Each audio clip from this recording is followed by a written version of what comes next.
ఇచ్చినటువంటి ఆదేశాలను ముఖ్యమంత్రి గారు దొంగలు అంటారు, కబ్జా కోర్లు అంటారు, బీఆర్ఎస్ వాళ్ళు అంటారు. చెరువులను, నాలాలను, కుంటలను కబ్జా పెట్టుకొని ప్రభుత్వ భూములను, ప్రభుత్వ పార్కులను కబ్జాలు పెట్టుకున్న వాళ్ళు కోర్టులను తప్పుదోవ పట్టించి కంటెంప్ట్ ఆఫ్ కోర్ట్ అంటారు. కంటెంప్ట్ ఆఫ్ కోర్టు ఉంటే అధికారులను మార్చాలనే నిబంధన ఉంటే గతంలో సోమేష్ కుమార్ మీద 400 కంటెంప్ట్ కేసులు ఉన్నాయి. ఆ రోజు ఇవన్నీ ఏది మాట్లాడలే. ఒక అధికారిని ఎక్కడ నియమించాలనేది ప్రభుత్వం యొక్క విచక్షణ అధికారం. ఆ విచక్షణ అధికారాన్ని ఎవరు గుంజుకోలేరు. కాబట్టి ఈరోజు తప్పుడు కేసులను న్యాయస్థానాల మీద సంపూర్ణమైన విశ్వాసం ఉంది. న్యాయస్థానాలలో ఎదుర్కొంటాం. హైడ్రా మంచి పనులు చేస్తుంది. మా ప్రభుత్వం తీసుకొచ్చిన the greatest reform is HYDRAA. We are protected lakes and nalas and water bodies. So we don't have any issues with Hydra. We are going to empower Hydra. Hydra is one of the best institution. We got appreciation from all over India. So కొట్టేదే బడాబాబులను లేకులలో ఉన్నదే. బడాబాబులు అంటే నువ్వు సొంతలు కట్టుకుంటూ పోయి నీళ్లు కూడా కొట్టాలా? నువ్వు పార్కులో కబ్జా పెట్టుకుంటే పార్కుల కబ్జాలు పెట్టినే కూలగొడతావు. నువ్వు చెరువులను కుంటలను ఆక్రమించుకుంటే వాటిని కూలగొడతావు. బడాబాబులు జూబ్లీహిల్స్ సొంత డబ్బులతో ఇల్లు కట్టుకుంటే హైదరాబాద్ కూలగొడతాయింది. హైడ్రా జాబే ప్రభుత్వ పార్కులను, చెరువులను, కుంటలను, నాలాలను కాపాడడమే. ఆ పని పర్ఫెక్ట్గా చేస్తుంది. ఎక్కడైతే కబ్జాకోరులు తప్పుడు డాక్యుమెంట్లతో కోర్టులను తప్పుదోవ పట్టించి అదేవిధంగా బతుకమ్మ కుంట లాంటి వాటిని కూడా బీఆర్ఎస్ వాళ్ళు కబ్జా పెట్టుకొని దాంట్లో కూడా కంటెంప్ట్ ఆఫ్ కోర్ట్ వేసిండ్రు. దాని పేరే బతుకమ్మ కుంట. ఆ బతుకమ్మ కుంటను ఆక్రమించుకుంటే దాన్ని పునరుద్ధరించిండ్రు. దాని మీద కూడా కోర్టు ఈరోజు కంటెంప్ట్ మూవ్ చేసిండ్రు, కేసు నడుస్తుంది. వీటిని ఏ విధంగా చూడాలి? అదేవిధంగా ముఖ్యమైన ఒక కబ్జా కోర్ 100 ఎకరాల ప్రభుత్వ భూమిని కబ్జా పెట్టుకుంటే ఖాళీ చేయించింది. ఏ విధంగా చూడాలి? సో ఇలాంటి వాళ్ళు కూడా ఈరోజు మీకు కంటెంప్ట్ ఆఫ్ కోర్ట్ అని కేసులు వేసిండ్రు. కాబట్టి దయచేసి హైడ్రాని పని చేయనీయకుండా అడ్డుకోవాలనే కబ్జా కోర్లకు మీరెవరు సహకరించండి. మీడియాకు కూడా నేను విజ్ఞప్తి చేస్తున్నా. ఈరోజు ఏ భూమి కూడా ఇతరులకు ఇవ్వలే. ప్రభుత్వం తీసుకున్నది చెరువులను, కుంటలను పునరుద్ధరించింది. అది ఆక్రమించుకున్న వాళ్ళు ధనవంతులైనా పేదవాళ్ళైనా ఈరోజు మీకు కన్వెన్షన్ కూలగొట్టిరు. పేదోళ్ళదా? అది గండిపేట చెరువులు ఆక్రమించుకున్న వాళ్ళని కూలగొట్టిరు. పేదోళ్ళదా? బతుకమ్మ కుంటను ఆక్రమించుకున్న వాళ్ళు పేదోళ్ళ? ఎట్లా సుధాకర్ రెడ్డి అని టీఆర్ఎస్ కాన్స్టిట్యున్సీ ఇన్ఛార్జ్ కేసీఆర్ గారు వస్తే విమానంలో పూల వర్షం కురిపించండు. 10 ఎకరాల బతుకమ్మ కుంటను కబ్జా పెట్టి అమ్ముకున్న తర్వాత పూల వర్షం ఏంది, కనక వర్షమే కురిపించవచ్చు. ఇట్లాంటి కబ్జాదారులను కాపాడడానికి డబ్బులు పెట్టి సోషల్ మీడియాలో తప్పుడు ప్రచారం చేసి ప్రభుత్వాన్ని బదనాం చేయాలనే ప్రయత్నం చేస్తుండ్రు. ప్రభుత్వానికి స్పష్టత ఉన్నది. హైడ్రా కార్యాచరణ పట్ల, హైడ్రా నిర్వహిస్తున్న బాధ్యతల పట్ల ఖచ్చితంగా హైకోర్టు ఇచ్చిన ఆదేశాలు ఇంకా నేను పరిశీలించలేదు. ప్రభుత్వ పరంగా సమీక్ష చేస్తాం. తప్పకుండా కోర్టు ఆదేశాలు ఇస్తే న్యాయస్థానాన్ని గౌరవిస్తాం. అదేవిధంగా హైడ్రా కొనసాగిస్తున్న పనులను కూడా భవిష్యత్తులో కూడా కొనసాగిస్తాం. ధన్యవాదాలు.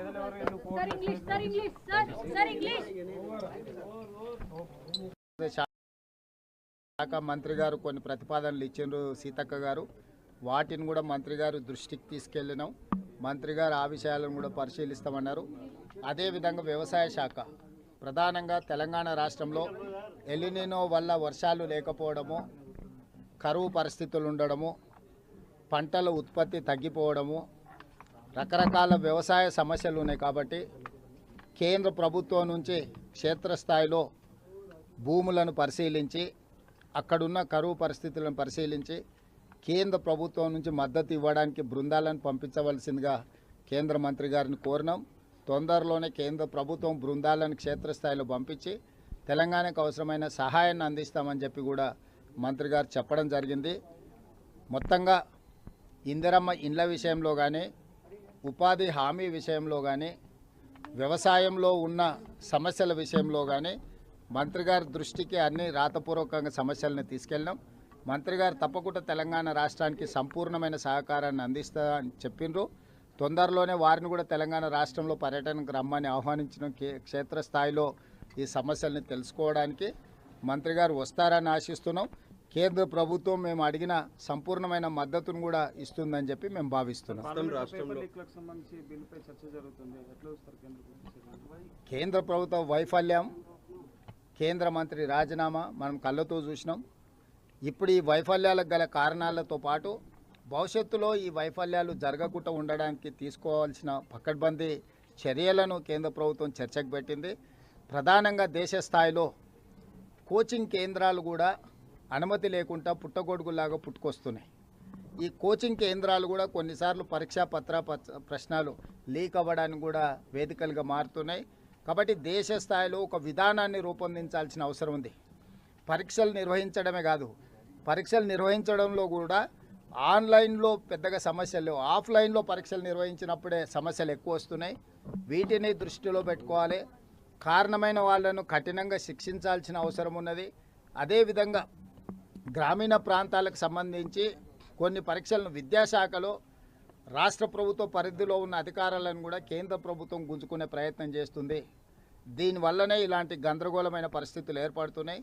కాబట్టి దయచేసి ఇప్పటికైనా కేంద్ర ప్రభుత్వం భేషజాలకు పోకుండా ఈ పరీక్షలకు సంబంధించి నీటే కాదు ఇతర పరీక్షలకు సంబంధించి యూనివర్సిటీల మీద ఆధిపత్యం చెలాయించాలని ఏదైతే కేంద్ర ప్రభుత్వం పరోక్షంగా ప్రయత్నం చేస్తుందో వీటిని మానుకోవాలి. విద్యను వీలైనంత వరకు రాష్ట్ర పరిధిలో రాష్ట్ర ప్రభుత్వం నిర్వహించే విధంగా ఉంటే తప్పిదాలు తక్కువ జరగడానికి అవకాశం ఉంటాయి. వీటన్నింటికి సంబంధించి సభలో చర్చ జరగాలి. ఈ చర్చల సారాంశం విద్యార్థులకు మేలు జరగాలి. ఇదే మా ప్రభుత్వం భావిస్తుంది, ఇదే పార్టీ కూడా కోరుకుంటుంది, చర్చించబోతుంది. దీనికి సంబంధించి రాహుల్ గాంధీ గారు పూర్తి స్థాయి వివరాలతో సభలో మాట్లాడబోతున్నారు. తెలంగాణలో ఇట్లాంటి అంశాలకు సంబంధించి మీరు ఎటువంటి చర్యలు తీసుకుంటారు? ఇప్పుడు కేంద్ర ప్రభుత్వం ఏం చట్టం చేస్తుందో చూసి ఆ చట్టాన్ని దృష్టిలో పెట్టుకొని రాష్ట్రంలో కూడా ఏ విధమైన ప్రక్షాళన చేయాలి. మీకు తెలుసు, ఉద్యోగాలకు సంబంధించి గతంలో తెలంగాణలో చాలాసార్లు ప్రశ్నపత్రాలు లీక్ అవ్వడం, దానికి సంబంధించి బాధితులు ఉండడం, సమస్యలు రావడం, వాటన్నిటిని కూడా ప్రక్షాళన చేసి యూపీఎస్సీ విధానంలో ఈరోజు తెలంగాణ పబ్లిక్ సర్వీస్ కమిషన్ను కూడా ప్రక్షాళన చేసి నియామకాలు చేపట్టడం వల్ల మేము పారదర్శకంగా పరీక్షలను నిర్వహించడం జరిగింది. కాబట్టి ఈరోజు తెలంగాణ అన్ని విషయాలలో పారదర్శకంగా విద్యార్థులకు నష్టం జరగకుండా ప్రజలకు ఒక నమ్మకం, విశ్వాసం కలిగించే విధంగా పరీక్షలు నిర్వహిస్తుంది. గ్లోబరీనా లాంటి సంస్థలు తెలంగాణలో ఆనాడు అక్రమాలకు పాల్పడ్డాయి. ఆనాటి ప్రభుత్వం చర్యలు తీసుకోకపోవడం వల్ల వాళ్ళు సిబిఎస్ఈకి కూడా విస్తరించి సిబిఎస్ఈ పరీక్షల్ని కూడా గందరగోళం చేసిండ్రు. అందుకే ఇట్లాంటి సంస్థల పట్ల కఠినంగా వ్యవహరించాల్సిన అవసరం ఉన్నది. దానికోసం కేంద్ర ప్రభుత్వాన్ని కూడా విజ్ఞప్తి చేసినాం. ఇప్పుడు కేంద్ర ప్రభుత్వం చేసే చట్టాన్ని దృష్టిలో పెట్టుకుని రాష్ట్రంలో కూడా మేము చట్టాలను రూపొందించుకుంటాం.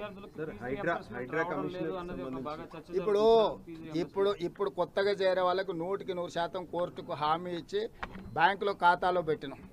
గతంలో ఎలాంటి వసతులు లేకుండా దొంగ లెక్కలు చూపించి ఫీజు రియంబర్స్మెంట్ కొట్టేయాలనుకున్న సంస్థల మీద విజిలెన్స్ అండ్ ఎన్ఫోర్స్మెంట్ విచారణ జరుగుతుంది. ఎవరెవరైతే కరెక్ట్గా ఉన్నారో వాళ్ళందరికీ చెల్లించడం జరుగుతుంది. ఫీజు రియంబర్స్మెంటు కేసీఆర్ ప్రభుత్వం 8,000 కోట్ల రూపాయలు బకాయిలు పెట్టి పారిపోయింది. కేసీఆర్ బకాయిలు పెట్టి పారిపోయినవే ఈరోజు మాకు భారంగా మారింది. ఈరోజు ఏదో కొత్తగా మేము ఫీజు రియంబర్స్మెంట్ ఇవ్వడం లేదన్నట్టుగా, దానికి మా ప్రభుత్వం కారణం అన్నట్టుగా బీఆర్ఎస్ భ్రమలు కల్పించే ప్రయత్నం చేస్తుంది. బీజేపీ దానికి వంతబాడుతుంది. బీజేపీ నాయకులు రామచంద్రరావు గారు కావచ్చు, ఆర్ కృష్ణయ్య గారు కావచ్చు, ఫీజు రియంబర్స్మెంట్ గురించి పదే పదే తెలంగాణలో మాట్లాడుతున్నారు.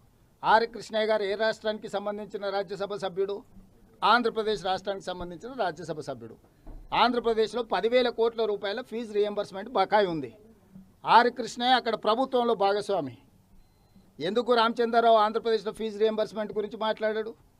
ఎందుకు ఆర్ కృష్ణయ్య గారు ఆయన ప్రాతినిధ్యం వహిస్తున్న రాష్ట్రంలో ఫీజు రియంబర్స్మెంట్ గురించి మాట్లాడాడు?